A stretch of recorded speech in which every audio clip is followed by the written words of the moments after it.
Good morning, everyone. Welcome to my channel, Vasudha's Voice.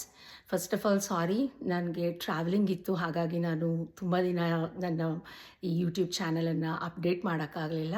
I am sorry for that. ಇವತ್ತು Mother's day. So wishing you all mothers, mother like figures a very happy mother's Day. Mother's Day episode ಮಾಡೋಣ ಅಂದಾಗ ನನಗೆ ಕೂತ್ಕೊಂಡು ಯೋಚಿಸಿದಾಗ ಸಾಕಷ್ಟು ಯೋಚನೆಗಳು ಬಂದವು. ತಾಯಿ ಅಂದರೆ ಯಾರು? ನಮಗೆ ಜನ್ಮ ಕೊಟ್ಟವಳ? ಅದಕ್ಕಿಂತ ಜಾಸ್ತಿನ? ಎಷ್ಟು ಜಾಸ್ತಿ? ಈ ಥರ ಸಾಕಷ್ಟು ಕ್ವಶನ್ಸ್ ಬಂತು. ಸೊ ಇವತ್ತಿನ ಎಪಿಸೋಡಲ್ಲಿ ನಾವು ಇತಿಹಾಸದಿಂದ ಹಿಡಿದು ಇವತ್ತಿನ ತನಕ ತಾಯಿ, ಅವಳ ಇಂಪಾರ್ಟೆನ್ಸ್ ಏನು, ತಾಯಿ ಅಂದರೆ ಅದ್ರ ಬಗ್ಗೆ ಎಕ್ಸ್ಪ್ಲೋರ್ ಮಾಡ್ತಾ ಹೋಗೋಣ. ಸೊ ನಿಮಗೆ ಗೊತ್ತಿರೋ ಹಾಗೆ ನೀವೆಲ್ಲ ಕೇಳಿರ್ಬೋದು, ಮಾತೃದೇವೋಭವ. ಪಿತೃದೇವೋಭವಕ್ಕಿಂತ ಮುಂಚೆ ಮಾತೃದೇವೋಭವ ಇರುತ್ತೆ. ನಮ್ಮ ಸಂಪ್ರದಾಯದಲ್ಲಿ ನಾವು ತಾಯಿನ ಅತ್ಯುನ್ನತ ಸ್ಥಾನದಲ್ಲಿಡ್ತೀವಿ ಅವಳನ್ನು. ಸೊ ಮನೆಯೇ ಮೊದಲ ಪಾಠಶಾಲೆ, ತಾಯಿಯೇ ಮೊದಲ ಗುರು ಅಂತ ಹೇಳ್ತೀವಿ. ನಾವು ದೊಡ್ಡವರು ಆಗ್ತಾ ಆಗ್ತಾ ಬೇರೆ ಬೇರೆ ಎಮೋಷನ್ಸ್ನ ಕಲಿತೀವಿ. ಅಂದರೆ ಆಸೆ, ಆಕಾಂಕ್ಷೆ, ಗುರಿ, ಸಾಧನೆ, ಈ ಥರ ಬೇರೆ ಬೇರೆ ನಾವು ಒಂದು ಮಗು ಡೆವಲಪ್ ಆಗ್ತಾ ಬೇರೆ ಬೇರೆ ಎಮೋಷನ್ಸ್ನ ಡೆವಲಪ್ ಮಾಡ್ಕೋತಾ ಹೋಗುತ್ತೆ. ಆದರೆ ತಾಯಿಯಿಂದ ಫಸ್ಟ್ ನಾವು ಕಲಿಯೋ ಬೇಸಿಕ್ ವೆರಿ ಇಂಪಾರ್ಟೆಂಟ್ ಎಮೋಷನ್ ಯಾವ್ದು ಗೊತ್ತಾ? ಪ್ರೀತಿ. ಒಬ್ಬರನ್ನ ಅನ್ಕಂಡೀಷ್ನಲಿ ಹೇಗೆ ಪ್ರೀತಿಸೋದು ಅನ್ನೋದನ್ನು ನಾವು ತಾಯಿಯಿಂದನೇ ಕಲಿತೀವಿ. ಅವಳೇ ನಮಗೆ ಮೊದಲನೇ ಗುರು. ಸೊ ನಾನು ಹೇಳಿದಾಗ ನಾವು ಇತಿಹಾಸದಲ್ಲಿ ನೋಡ್ತಾ ಬಂದರೆ, ನೀವು ಶಂಕರಾಚಾರ್ಯರು ಆರ್ಯಾಂಬನಿಂದ ಹಿಡಿದು, ವಿವೇಕಾನಂದರು ಭುವನೇಶ್ವರಿ ದೇವಿಯಿಂದ ಹಿಡಿದು, APJ ಅಬ್ದುಲ್ ಕಲಾಂರು ಅವ್ರ ತಾಯಿ ಅಶೀಮಾಯಿಂದ ಹಿಡಿದು, ನೀವು ಹೀಗೆ ಸಾಕಷ್ಟು ಎಕ್ಸಾಂಪಲ್ಸ್ ಬರ್ತಾ ಹೋಗುತ್ತೆ ನಮಗೆ ತಾಯಿಯ ಇಂಪಾರ್ಟೆನ್ಸು. ಶಂಕರಾಚಾರ್ಯರು ಅದ್ವೈತ ಫಿಲಾಸಫಿಯನ್ನು ಪ್ರಪಂಚಕ್ಕೆ ಕೊಟ್ಟ ಮಹತ್ತರವಾದ ವ್ಯಕ್ತಿತ್ವ ಅವರದ್ದು. ಅವರು ತಾಯಿನ ಬಿಟ್ಟು ಹೋಗ್ತಾ ಹೇಳ್ತಾರಂತೆ, ಅಮ್ಮ ನಿನಗೆ ಯಾವಾಗ ನಾನು ಬೇಕಾಗುತ್ತೋ ಆವಾಗ ನಾನು ಬರ್ತೀನಿ ಅಂತ ಹೇಳ್ತಾರಂತೆ ಆರ್ಯಾಂಬಗೆ. ಸೊ ಅದಾದಮೇಲೆ ಅವರು, ನಿಮಗೆಲ್ಲರಿಗೂ ಗೊತ್ತಿರೋ ಹಂಗೆ, ಅದ್ವೈತ ಫಿಲಾಸಫಿನ ಇಡೀ ಇಂಡಿಯಾಕ್ಕೆ, ಪ್ರಪಂಚಕ್ಕೆ ಕೊಡ್ತಾ ಇಡೀ ಇಂಡಿಯನ್ನ ಪರ್ಯಟನೆ ಮಾಡ್ತಾ ಇದ್ದಾಗ ಅವರಿಗೆ ಒಂದು ಪಾಯಿಂಟಲ್ಲಿ ಅನಿಸುತ್ತಂತೆ, ಅವರೆಲ್ಲ ದಿವ್ಯ ಶಕ್ತಿ ಇರೋರು, ಅವರು ನನ್ನ ಥರ ಸಾಮಾನ್ಯ ಮನುಷ್ಯರಲ್ಲ. ಅವ್ರಿಗೆ ಅನಿಸುತ್ತಂತೆ, ಓಕೆ ನನ್ನ ತಾಯಿಗೆ ಈಗ ನಾನು ಬೇಕಾಗಿದೆ ಅನ್ನೋ ಫೀಲಿಂಗ್ ಬರುತ್ತಂತೆ ಶಂಕರಾಚಾರ್ಯಗೆ. ಅವರು ವಾಪಸ್ ಹೋಗ್ತಾರಂತೆ, ಕಾಲಡಿ ಕೇರಳಕ್ಕೆ ಹೋದಾಗ ಅವ್ರ ತಾಯಿ ಅವರ ಕೊನೆಯ ದಿನಗಳನ್ನು ಕಳೀತಾ ಇರ್ತಾರಂತೆ. ಅವ್ರಿಗೆ ತುಂಬ ಖುಷಿ ಆಗತ್ತಂತೆ, ಮಗ ಬಂದ, ಶಂಕರ ಬಂದ ಅಂತ.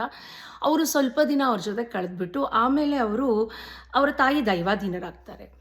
ಆಗ ಶಂಕರಾಚಾರ್ಯರು ಅವರು ಸನ್ಯಾಸತ್ವ ತಗೊಂಡಿದ್ರೂ ಅವರ ತಾಯಿಯ ಅಂತ್ಯಕ್ರಿಯೆಯನ್ನು ಮಾಡ್ತಾರೆ. ಇದು ಇತಿಹಾಸದಲ್ಲಿ ಬಹಳ ಮಹತ್ತರವಾದ ಒಂದು ಘಟನೆ ಇದು. ಯಾಕೆಂದರೆ ಸನ್ಯಾಸತ್ವ ತಗೊಂಡವರು ಎಲ್ಲದನ್ನು ಬಿಟ್ಟಿರ್ತಾರೆ, ಅವರು ಎಲ್ಲ ಅಟ್ಯಾಚ್ಮೆಂಟನ್ನು ಬಿಟ್ಟಿರ್ತಾರೆ. ಆದರೆ ಇಲ್ಲಿ ಶಂಕರರಂಥವರಿಗೆ ತಾಯಿಯ ಸೆಳೆತ, ಅದು ಅಯಸ್ಕಾಂತದ ಥರ ಸೆಳೆತ, ಅದು ತಾಯಿಯ ಅಂತ್ಯಕ್ರಿಯೆಯನ್ನು ಮಾಡ್ತಾರೆ ಅವರು ಸನ್ಯಾಸಿ ಆದ್ರೂ. ಇದು ಬಹಳ ಇದು ನೀನು ಫಿಲಾಸಫರ್ ಆಗಿರ್ಬೋದು, ಅದ್ವೈತ ಸಿದ್ಧಾಂತವನ್ನು ಪ್ರಪಂಚಕ್ಕೆ ಕೊಟ್ಟವರಾಗಿರ್ಬೋದು, ಊರಿಗೆ ಅರಸನಾದರೂ ತಾಯಿಗೆ ಮಗ ಅಂತ ಅಂತಾರೆ. ಸೊ ನೀನು ಎಷ್ಟೇ ದೊಡ್ಡ ವ್ಯಕ್ತಿ ಆಗಿರ್ಬೋದು, ಆದರೆ ತಾಯಿ ವಿಷಯ ಬಂದಾಗ ನೀನು ತಾಯಿಗೆ ಮಗ ಅನ್ನೋದನ್ನು ತೋರಿಸ್ಕೊಡತ್ತೆ. ಹಾಗೆ ನಾವು ಅಬ್ರಹಾಂ ಲಿಂಕನ್ ಅವರು ಬಹಳ ಕಡೆ ಅವ್ರ ತಾಯಿ ಬಗ್ಗೆ ಹೇಳ್ಕೊತಾರೆ. ಆಮೇಲೆ ಈವನ್ ಥಾಮಸ್ ಆಲ್ವಾ ಎಡಿಸನ್ ಅವರು ತುಂಬ ಹೇಳ್ಕೊತಾರೆ ಅವ್ರ ತಾಯಿ ಬಗ್ಗೆ. ಇದಾದಮೇಲೆ ನೀವು ಮೈಥಾಲಜಿಲಿ ನೋಡ್ತಾ ಹೋದರೆ ಸೀತೆ ಇರ್ಬೋದು, ಯಶೋಧ ಇರ್ಬೋದು, ಕುಂತಿ ಇರ್ಬೋದು, ಇವರೆಲ್ಲರೂ ಎಂಥ ತಾಯಿಯರು. ಆಮೇಲೆ ನಿಮಗೆ ಇತಿಹಾಸದಲ್ಲಿ ನಿಮಗೆ ಜೀಜಾಬಾಯಿ, ಶಿವಾಜಿಯವರ ತಾಯಿ ಜೀಜಾಬಾಯಿ ಬಗ್ಗೆ ಎಷ್ಟು ಹೇಳ್ತಾರೆ. ಹಾಗೆ ಗ್ರೀಕ್ ಮೈಥಾಲಜಿನಲ್ಲಿ ಒಂದು ಡಿಮಿಟರ್ ಅಂತ ಬರ್ತಾಳೆ. ಅವಳು ಈ ಭೂಮಿಯ ರಾಣಿಯವಳು. ಈ ಫಲವತ್ತತೆ, ಫರ್ಟಿಲಿಟಿ, ಈ ಫಸಲುಗಳು ಬೆಳೆಯೋದು, ಅದಕ್ಕೆಲ್ಲ ಅವಳು ರಾಣಿಯವಳು ಡಿಮಿಟರು. ಅವಳಿಗೊಬ್ಬಳು ಮಗಳಿರ್ತಾಳೆ ಪರ್ಸಿಫೋನಿ ಅಂತ. ಅವಳು ಕಾಣೆ ಆಗಿಬಿಡ್ತಾಳೆ. ಅವಳು ಕಾಣೆ ಆದಾಗ ಡಿಮಿಟರ್ಗೆ ಎಷ್ಟು ಬೇಜಾರಾಗತ್ತೆ ಅಂದರೆ, ಆ ತಾಯಿಯ ನೋವು, ಆ ತಾಯಿಯ ಅಳಲು ಎಷ್ಟು ಸ್ಟ್ರಾಂಗ್ ಆಗಿರುತ್ತೆ ಅಂದರೆ ಅವಳು ಎಲ್ಲದರಲ್ಲೂ ಆಸಕ್ತಿ ಕಳ್ಕೊಂಡ್ಬಿಡ್ತಾಳೆ. ಆವಾಗ ಪ್ರಪಂಚದಲ್ಲಿ ಬೆಳೆನೇ ಬೆಳೀತಿರಲ್ಲ, ಭೂಮಿ ಫಲವತ್ತತೆನೇ ಕಡಿಮೆ ಆಗಿಬಿಡುತ್ತೆ. ಇಡೀ ಪ್ರಪಂಚ ವಿಂಟರ್, ಚಳಿಗಾಲ ಬಂದ್ಬಿಡುತ್ತೆ. ಅವಾಗ ಆ ತಾಯಿಯ ನೋವು ಅಷ್ಟು ಸ್ಟ್ರಾಂಗು, ಅಷ್ಟು ಪವರ್ಫುಲ್ಲು ಆ ತಾಯಿ ಇನ್ನೋಳು. ಸೊ ಇದೆಲ್ಲ ನಮ್ಮ ಇತಿಹಾಸ, ಆಮೇಲೆ ಮೈಥಾಲಜಿ, ಇದೆಲ್ಲ ಚೆನ್ನಾಗಿ ವೆಲ್ ಡಾಕ್ಯುಮೆಂಟೆಡ್. ಇದು ಇವ್ರುಗಳ ಬಗ್ಗೆ ಎಲ್ಲ ಓದೋಕ್ಕೆ ಸಿಗತ್ತೆ. ಆದರೆ ಕೆಲವರು ತಾಯಿಯರು ಅವ್ರು ಎಲ್ಲೂ ಬರೋದೇ ಇಲ್ಲ. ಅವರು ನಮಗೆ ಅವ್ರ ಬಗ್ಗೆ ಗೊತ್ತಾಗೋದೇ ಇಲ್ಲ. ನನ್ನ ರೆಫ್ಯೂಜಿ ರೀಸೆಟ್ಲ್ಮೆಂಟ್ ಎಕ್ಸ್ಪೀರಿಯನ್ಸಲ್ಲಿ ಆನ್ ಅ ಡೈಲಿ ಬೇಸಿಸ್ ನಾನು ಈ ಥರ ತಾಯಿಯರು ನೋಡ್ತೀನಿ. ಕೆಲವು ತಾಯಿಯರ ಡಿಸಿಷನ್, ಅವರ ಧೈರ್ಯ, ಅವರ ಸ್ಥೈರ್ಯದಿಂದ ಒಂದು ಇಡೀ ಜನ್ರೇಷನ್ನೇ ಬೆಟರ್ ಲೈಫ್ ಲೀಡ್ ಮಾಡೋಕ್ಕೆ ಶುರು ಮಾಡುತ್ತೆ. ನಾನು ಈ ಥರ ತಾಯಿ ಬಗ್ಗೆ ಮಾತಾಡ್ತಾ ನನಗೆ 2 ಎಕ್ಸಾಂಪಲ್ ಬರುತ್ತೆ. ಒಂದು ಆನಾ ಮರಿಯಾ ಅಂತ ಹೊಂಡರಸ್ನವಳು. ಸೊ ನಿಮಗೆಲ್ಲ ನಾನು ಇದಕ್ಕೂ ಮುಂಚೆನೇ ಹೇಳಿದ್ದೀನಿ, ಹೊಂಡರಸ್ಸಲ್ಲಿ ತುಂಬ ಗ್ಯಾಂಗ್ ವಾರ್ ಇದೆ, ಅಲ್ಲಿ ಡ್ರಗ್ಸ್ ಪ್ರಾಬ್ಲಮ್ ಜಾಸ್ತಿ, ವೈಲೆಂಟ್ ಕಂಟ್ರಿ ಅದು. ಸೊ ಇವಳ ಗಂಡನ್ನು ಅಲ್ಲಿ ಆ ಗ್ಯಾಂಗ್ ವಾರ್ನಲ್ಲಿ ಸಾಯಿಸಲಾಗುತ್ತೆ. ಇವಳಿಗೆ 2 ಚಿಕ್ಕ ಚಿಕ್ಕ ಮಕ್ಕಳು, ಒಂದು ಗಂಡು ಮಗು, ಒಂದು ಹೆಣ್ಮಗು, 5 ವರ್ಷದೊಂದು ಮಗು, 2 ವರ್ಷದೊಂದು ಮಗು. ಅವಳು ಆನಾ ಮರಿಯಾ ಇನ್ನಿಲ್ಲಿದ್ದರೆ ನಂಗೆ ಆಗಲ್ಲ, ನನ್ನ ಮಕ್ಕಳುಗಳು ಕೆಟ್ಟ ದಾರಿ ಹಿಡಿತಾರೆ ಅಂದ್ಬಿಟ್ಟು ರಾತ್ರೋರಾತ್ರಿ ಒಂದು ಬ್ಯಾಕ್ ಪ್ಯಾಕ್ ತೊಗೊಂಡ್ಬಿಟ್ಟು ಹೊರಡ್ತಾಳೆ. ಅವಳು ಹೊಂಡರಸ್ಸಿಂದ ಅವಳ ಲಾಸ್ಟ್ ಡೆಸ್ಟಿನೇಷನ್ ಯು ಎಸ್ಸಿಗೆ ಬಂದು ಅಸೈಲಮ್ ಸೀಕ್ ಮಾಡಬೇಕು ಅಂತ. 3 ತಿಂಗಳು ಅವಳು ಬಸ್ ತೊಗೋತಾಳೆ, ಟ್ರೈನ್ ತೊಗೋತಾಳೆ, ನದಿಗಳನ್ನು ಕ್ರಾಸ್ ಮಾಡ್ತಾಳೆ, ಅವಳು ನಡೀತಾಳೆ, ಕೊನೆಗೆ ಯು ಎಸ್ಸಿಗೆ ಬರ್ತಾಳೆ. ನಮ್ಮ ಆರ್ಗನೈಸೇಷನಿಗೆ ಬಂದಾಗ 2 ಪುಟ್ಟ ಪುಟ್ಟ ಮಕ್ಕಳು. ಅವಳ ಮೈ ಮೇಲೆ ಎಷ್ಟೋ ಗಾಯಗಳು, ಮೈ ಮೇಲಿನ ಗಾಯಗಳು ನನಗೆ ಕಾಣಿಸ್ತಿತ್ತು, ಆದರೆ ಮನಸ್ಸಿನ ಗಾಯಗಳು ಕಾಣಿಸ್ತಿರ್ಲಿಲ್ಲ. ಆ ತಾಯಿ ಎಷ್ಟು ಸುಸ್ತಾಗಿದ್ಲು ಅಂದರೆ, ಅವಳು ಬಂದು ನಂಗೆ ಹೇಳಿದ್ದೊಂದೇ, ನಾನು ಯು ಎಸ್ಸಿಗೆ ಬಂದಿದ್ದೀನಿ, ನನ್ನ ಮಕ್ಕಳಿಗೆ ಬೆಟರ್ ಫ್ಯೂಚರ್ ಬೇಕು, ನನ್ನ ಮಕ್ಕಳು ತಪ್ಪು ದಾರಿ ಹಿಡಿಬಾರ್ದು, ಅದಕ್ಕೋಸ್ಕರ ನಾನು ಬಂದಿದ್ದೀನಿ, ಪ್ಲೀಸ್ ನನಗೆ ಹೆಲ್ಪ್ ಮಾಡ್ತೀಯಾ ಅಂತ. ಅವಳು ಕೆಲಸ ಕೊಡಿಸಿದ್ವಿ. 3 ವರ್ಷ ಆಯಿತು. ಅವಳ ಮಕ್ಕಳು ಸ್ಕೂಲಿಗೆ ಹೋಗ್ತಾ ಇದ್ದಾರೆ. ಅವಳು ಎಷ್ಟು ಚೆನ್ನಾಗಿ ಮಕ್ಕಳು ನೋಡ್ಕೋತಿದ್ದಾಳೆ ಅಂದರೆ, ಅವಳ ಒಂದು ಡಿಸಿಷನ್ನಿಂದ ಅವಳ 2 ಮಕ್ಕಳದ್ದು ಇಡೀ ಲೈಫ್ ಬೇರೆ ಆಯಿತು. ಅದರಿಂದ ಇನ್ನು ಮುಂದಿನ ಪೀಳಿಗೆಗಳು ಬೆಟರ್ ಲೈಫ್ನ ಲೀಡ್ ಮಾಡ್ತಾರೆ. ಹಾಗೆ ರಾಯ್ನಾ ಅಂತ, ಇವಳು ರೋಹಿಂಗ್ಯನ್ ಮಾಮು. ಬಾಂಗ್ಲಾದೇಶದಲ್ಲಿ ಪ್ರಪಂಚದಲ್ಲಿ ಅತಿ ದೊಡ್ಡ ರೆಫ್ಯೂಜಿ ಕ್ಯಾಂಪ್ ಇದೆ. 1-2 ಮಿಲಿಯನ್ ಜನ ಅಲ್ಲಿದ್ದಾರೆ. ಅಲ್ಲಿ ಲಿವಿಂಗ್ ಕಂಡೀಷನ್ ಭಾಳ ಕೆಟ್ಟದಾಗಿದೆ. ಇಮ್ಯಾಜಿನ್ 2 ಮಿಲಿಯನ್ ಜನ ರೆಫ್ಯೂಜಿ ಕ್ಯಾಂಪು ಒಂದು ಕಡೆ ಇದ್ದರೆ ಹೇಗಿರ್ಬೋದು ಅಲ್ಲಿ. ಇವಳು ಅಲ್ಲಿ ಅವಳು 3 ಜನ ಹೆಣ್ಮಕ್ಳು.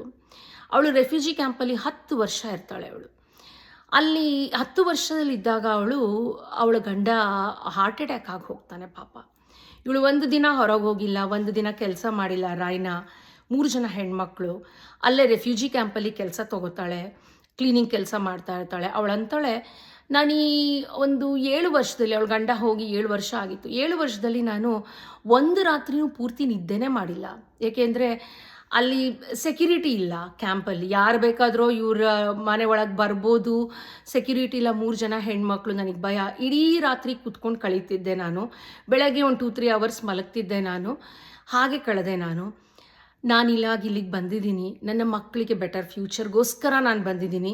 ನನಗೆ ಕಷ್ಟ, ನನಗೆ ಭಾಷೆ ಬರಲ್ಲ, ನನಗೆ ಹೊರಗಡೆ ಹೋಗಿ ಕೆಲಸ ಮಾಡಿ ಗೊತ್ತಿಲ್ಲ, ಆದರೂ ನೀನು ಯಾವ ಕೆಲಸ ಕೊಡ್ತೀಯೋ ನಾನು ಆ ಕೆಲಸ ಮಾಡ್ತೀನಿ, ನನ್ನ ಮಕ್ಕಳಿಗೆ ಬೆಟರ್ ಫ್ಯೂಚರ್ ಬೇಕು, ಪ್ಲೀಸ್ ಹೆಲ್ಪ್ ಮಾಡು ಅಂತ ಬಂದಳು. ಸೊ ರಾಯ್ನನ ಒಂದು ಡಿಸಿಷನ್ನಿಂದ ಅವಳು 3 ಜನ ಹೆಣ್ಮಕ್ಳದ್ದು ಲೈಫ್ ಚೇಂಜ್ ಆಯಿತು, ಬೆಟರ್ ಆಯಿತು. ಸೊ ಈ ಥರ ತಾಯಿಯನ್ನೋಳು, ಅವಳು ತುಂಬ ಪವರ್ಫುಲ್. ಅವಳು ತಾಯಿಯನ್ನೋಳು, ಅವಳ ಒಂದು ಆ್ಯಕ್ಷನ್ನು ಅವಳ ಮುಂದಿನ ಪೀಳಿಗೆಯ ಲೈಫನ್ನು ಡಿಟರ್ಮೈನ್ ಮಾಡುತ್ತೆ. ಸೊ ಇವರಿಷ್ಟು ನಮಗೆ ಜನ್ಮ ಕೊಟ್ಟ ತಾಯಿಯರ ಬಗ್ಗೆ ಆಯಿತು. ನಾನು ನಿಮಗೆ ತಾಯಿ ಅನ್ನೋಳು ಬರೀ ಜನ್ಮ ಕೊಟ್ಟಕ್ಕೆ ಮಾತ್ರಕ್ಕೆ ತಾಯಿ ಆಗಲ್ಲ. ತಾಯಿ ಅನ್ನೋಳು ನಮಗೆ ಧೈರ್ಯ ಸ್ಥೈರ್ಯನ ತುಂಬಿದವಳು ತಾಯಿ, ನಮಗೆ ಹೇಗೆ ಬದುಕಬೇಕು ಅಂತ ಹೇಳ್ಕೊಟ್ಟವಳು ತಾಯಿ. ತಾಯಿ ಅನ್ನೋಳು ಬಹಳಷ್ಟು ರೂಪದಲ್ಲಿ ಬರ್ತಾಳೆ. ನಮಗೆ ಪಾಠ ಹೇಳ್ಕೊಟ್ಟ ಟೀಚರ್ ಕೂಡ ತಾಯಿ. ನಮಗೆ ಎಷ್ಟೊಂದು ಸಲ ನಮ್ಮ ಅಜ್ಜಿಯನ್ನು ತಾಯಿ ಪೊಸಿಷನ್ ತೊಗೊಂಡು ನಮ್ಮನ್ನು ಸಾಕ್ತಾರೆ, ಅಕ್ಕಂದ್ರು ಸಾಕ್ತಾರೆ ನಮಗೆ. ಕೆಲವೊಂದು ಸಲ ಹೆಂಗೆ ಅಂದರೆ, ಈ ರೆಫ್ಯೂಜಿ ಕ್ಯಾಂಪಲ್ಲಿ ಎಷ್ಟೋ ಜನ ಇವಾಗ ಸೆಲ್ಫ್ಲೆಸ್ ಆಗಿ ವರ್ಕ್ ಮಾಡ್ತಿರೋರು ತಾಯಿಯರಾಗ್ತಾರೆ. ಶಾರದಾ ಮಾತಾ ಒಂದು ಮಗುವಿಗೂ ಜನ್ಮ ಕೊಡದೆ ಸಾವಿರಾರು ಜನಕ್ಕೆ ತಾಯಿಯರಾದರು. ಸೊ ನೀವು ಜನ್ಮ ಕೊಟ್ಟಿದ ಮಾತ್ರಕ್ಕೆ ತಾಯಿಯಲ್ಲ, ನೀವು ಹೇಗೆ ಬೇರೆಯವ್ರನ್ನ ಲೈಫನ್ನು ಬೆಟರ್ ಮಾಡ್ತೀರಾ ಅನ್ನೋದ್ರ ಮೇಲೆ ನಿಮ್ಮ ತಾಯ್ತನ ಡಿಪೆಂಡ್ ಆಗುತ್ತೆ. ಸೊ ಇವತ್ತು ನಮಗೆ ಜನ್ಮ ಕೊಟ್ಟ ತಾಯಿ, ನಮಗೆ ಬದುಕಲು ಹೇಳ್ಕೊಟ್ಟ ತಾಯಿ, ಹೀಗೆ ಎಷ್ಟೋ ಜನ ತಾಯಂದಿರಿಗೆ wish you all a very happy mother's day. So ನಿಮ್ಮ ತಾಯಿ ನಿಮ್ಮ ಜೊತೆ ಇದ್ದರೆ ಅವ್ರ ಜೊತೆ ಕುತ್ಕೊಳ್ಳಿ, ಸ್ವಲ್ಪ ಟೈಮ್ ಸ್ಪೆಂಡ್ ಮಾಡಿ, ಅವ್ರ ಜೊತೆ ಮಾತಾಡಿ. ನಿಮ್ಮ ತಾಯಿ ದೂರ ಇದ್ದರೆ ಫೋನ್ ಮಾಡಿ, ವಿಶ್ ಮಾಡಿ. ಸೊ ಇವತ್ತೊಂದೇ ದಿನನ ಹಾಗಾದರೆ ಮದರ್ಸ್ ಡೇ ಸೆಲೆಬ್ರೇಟ್ ಮಾಡೋದು ಅಂತ ನೀವು ಕೇಳ್ಬೋದು. ಇಲ್ಲ, it's not about limiting it to one day, it's about being intentional. ಇವತ್ತೊಂದು ದಿನ ಇಂಟೆನ್ಷನಲಿ ಅವಳ ಜೊತೆ ಕುತ್ಕೊಂಡು ಅವಳ ಜೊತೆ ಟೈಮ್ ಸ್ಪೆಂಡ್ ಮಾಡೋಣ. ಜನನಿ ಜನ್ಮಭೂಮಿಶ್ಚ ಸ್ವರ್ಗಾದಪಿ ಗರಿಯಸಿ ಅಂತಾರೆ. ಸೊ ತಾಯಿ ಮತ್ತು ನಮ್ಮ ಜನ್ಮಭೂಮಿ ಸ್ವರ್ಗಕ್ಕಿಂತ ನಮಗೆ ಮಿಗಿಲಾದದ್ದಂತೆ. ಸೊ ಅಂಥ ತಾಯಿ ಬಗ್ಗೆ ಗೌರವ ಇರಲಿ, ಪ್ರೀತಿ ಇರಲಿ, ಅವಳ ಜೊತೆ ಟೈಮ್ ಸ್ಪೆಂಡ್ ಮಾಡಿ. ನನ್ನ ತಾಯಿನೂ ಇದನ್ನು ನೋಡ್ತಾ ಇರ್ತಾರೆ. ಅಮ್ಮ, wish you a very happy mother's day. So ಲೋಕ ಸಮಸ್ತ ಸುಖಿನೋ ಭವಂತು. ಮುಂದಿನ ವಾರ one more episode. See you all next week. Bye.